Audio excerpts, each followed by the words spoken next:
Então, gente, como a gente estava vendo, a política econômica do governo ela se divide em política fiscal e política monetária. Vamos falar sobre política monetária e seu impacto sobre a economia. E para falar sobre isso, a gente vai utilizar o modelo ISLM.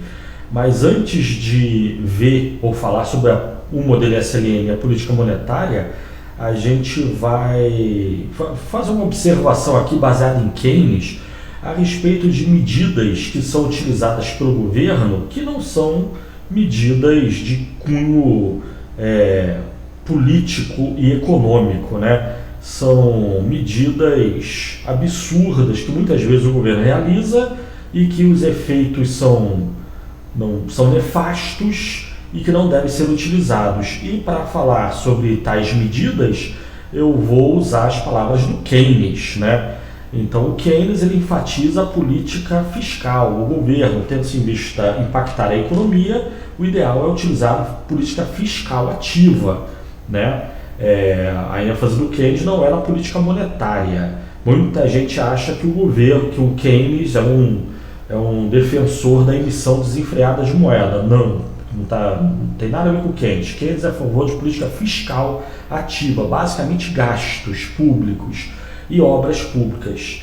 Mas, além da política fiscal e monetária, que outra medida de política o governo poderia executar para impactar a economia?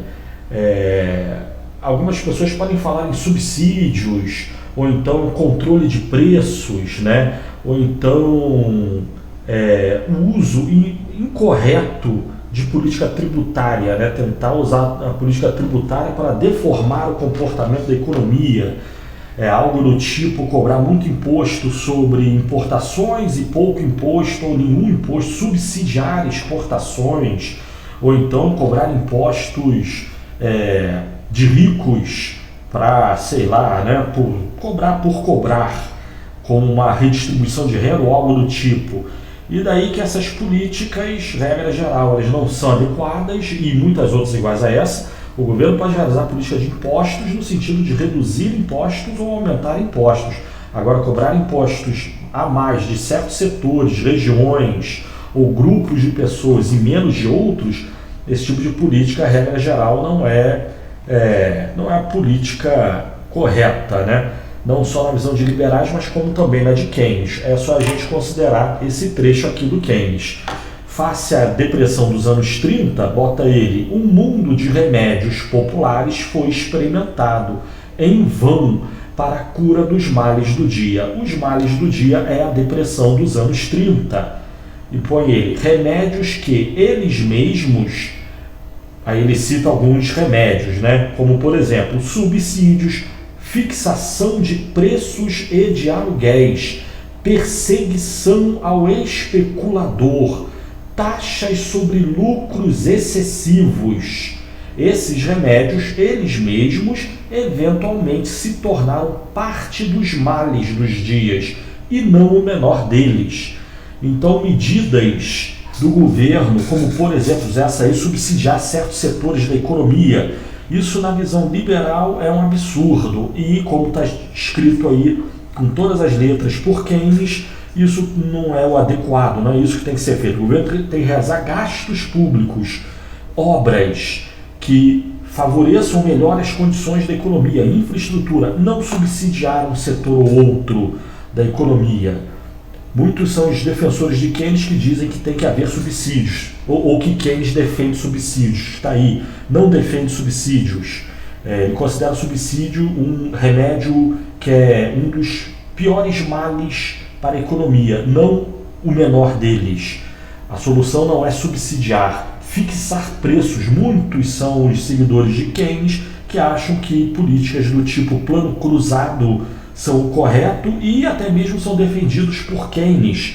Está aí, Keynes nunca falou a favor da fixação de preços. Muito pelo contrário, o governo estabelecer os preços dos diferentes produtos e serviços da economia. Bota ele, preços e aluguéis. Governo não tem que fazer fixação de preços. Os preços têm que ir de acordo com as condições de mercado. Essa é a visão liberal, essa é a visão de Keynes. Para quem também acha que Keynes é antiliberal, o pensamento dele é muito alinhado ao pensamento liberal, não interventor. O Keynes quer se é para interferir, é para interferir em geral, não para um setor ou outro, né? Perseguição ao especulador, Nossa Senhora, né? E taxas sobre lucros excessivos. Muitos são aqueles que querem sobretaxar pessoas que ganham muito. Está aí, na visão de Keynes, um remédio popular para a cura dos males do dia, eles mesmos, como, por exemplo, taxas sobre lucros excessivos, se tornou parte dos males. Pessoas que realizam investimento na expectativa de lucro, elas correm o risco de tomar prejuízo. Se ao tomar prejuízo, é bem a distorção do pensamento keynesiano, né? Quando você perder, você vai receber um subsídio, mas se ganhar muito, você vai ter que pagar um imposto extra. Esse é o pensamento de Keynes? Não, Keynes não defende nem o subsídio, nem o imposto sobre o chamado ou considerado lucro excessivo. Primeiro, não existe lucro excessivo, existe lucro.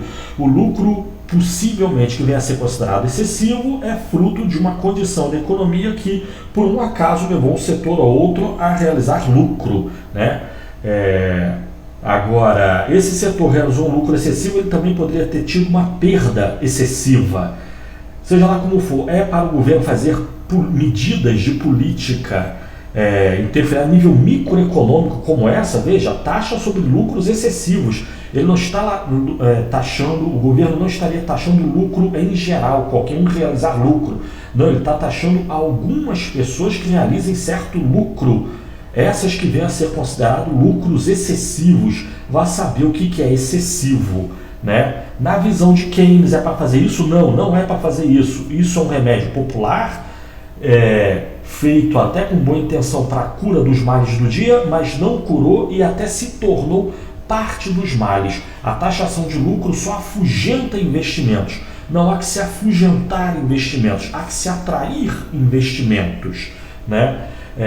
Uma medida que o Keynes não falou, mas a gente pode jogar na conta da política fiscal, também faz parte da política fiscal monetária, faz parte da intervenção do Estado na economia. Aqueles que são contra lucros excessivos, como por exemplo lucros bancários, então não há que se taxar lucros excessivos, há que se abrir o mercado bancário.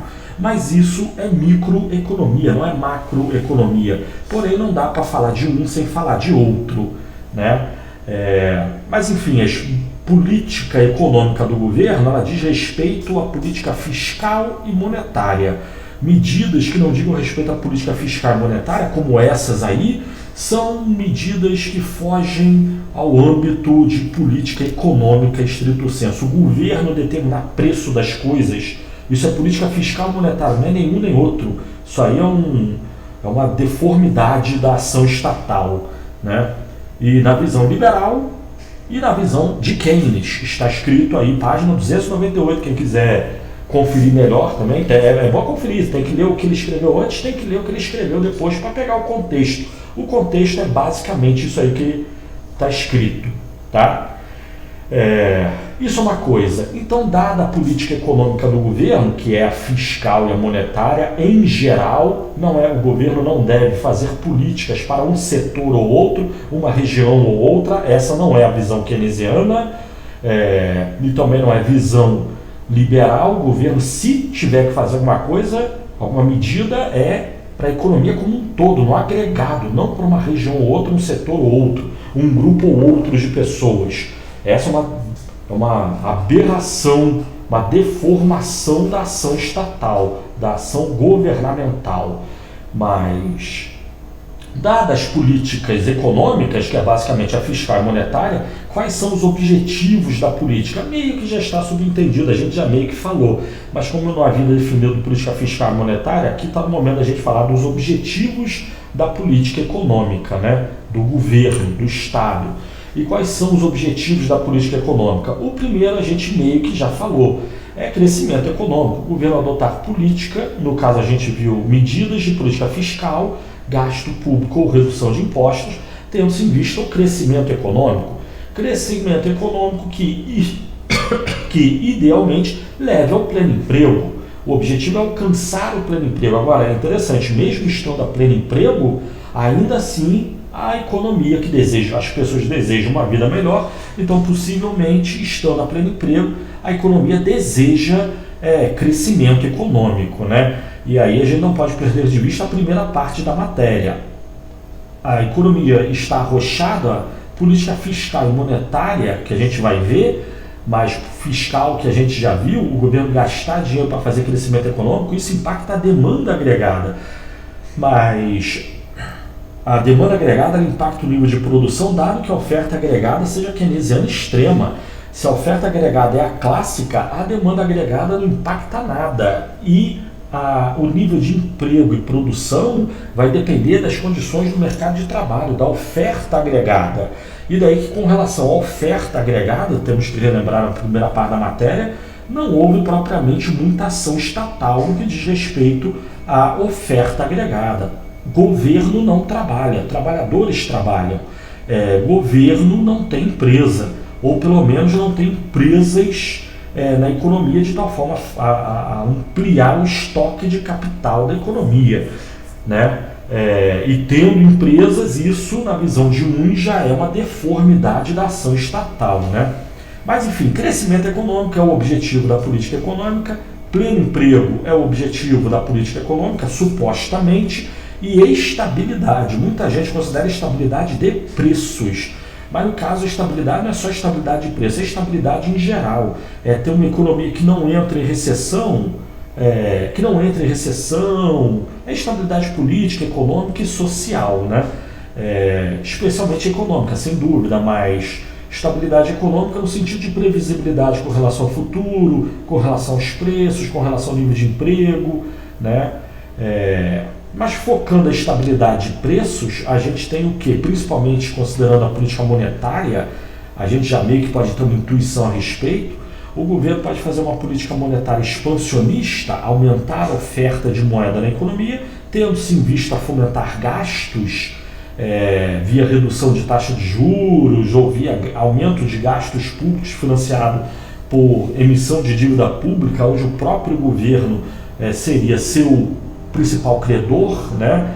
Vamos falar sobre isso mais à frente, mas uma política monetária expansionista leva à inflação. Isso tem tudo a ver com o que a gente viu na primeira parte da matéria, quando a gente falou da curva de Phillips, da política deliberada, do uso de inflação como instrumento de política monetária, e eu havia dito, mas como que um aluno poderia perguntar, como que o governo faz inflação? Tem tudo a ver com a política monetária que a gente vai falar agora, né? O governo simplesmente pode expandir a oferta de moeda, fabricar dinheiro simplificadamente, vamos falar sobre isso, aumenta a quantidade de dinheiro em circulação, aumenta a demanda, não há produção disponível para abastecer a demanda, na falta de produção agregada na economia, os preços tendem a aumentar. E aí o governo faz a inflação e temos o efeito que a gente viu na primeira parte da matéria. Essa inflação aumenta a demanda de trabalho, dada a oferta nominal de trabalho estável, isso leva ao aumento de emprego.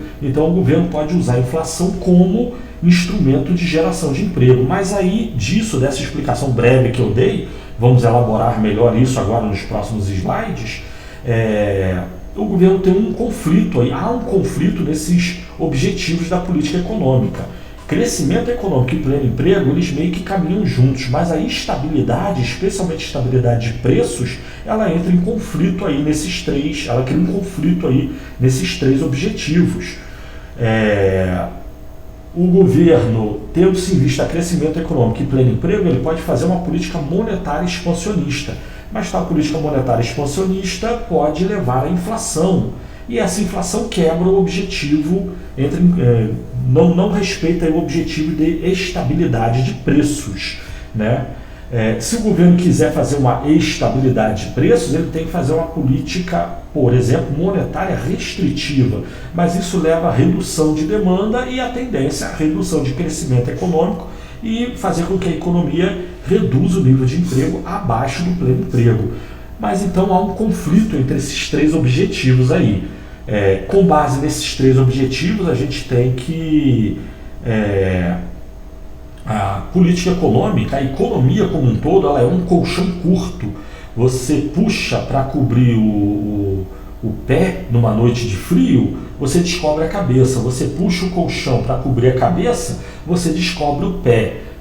No sentido de que, se o governo fizer políticas para favorecer crescimento econômico e pleno emprego, a estabilidade vai sair do controle. Se ele quiser controlar a estabilidade de preços, ele vai acabar prejudicando o crescimento econômico e o pleno emprego da economia, né? Quer dizer, o pleno emprego não, o pleno emprego existe, a economia só não vai alcançar o pleno emprego. O governo acaba levando a economia a ter um nível de emprego abaixo do pleno emprego. Ou seja, há um conflito entre esses três objetivos, tá certo?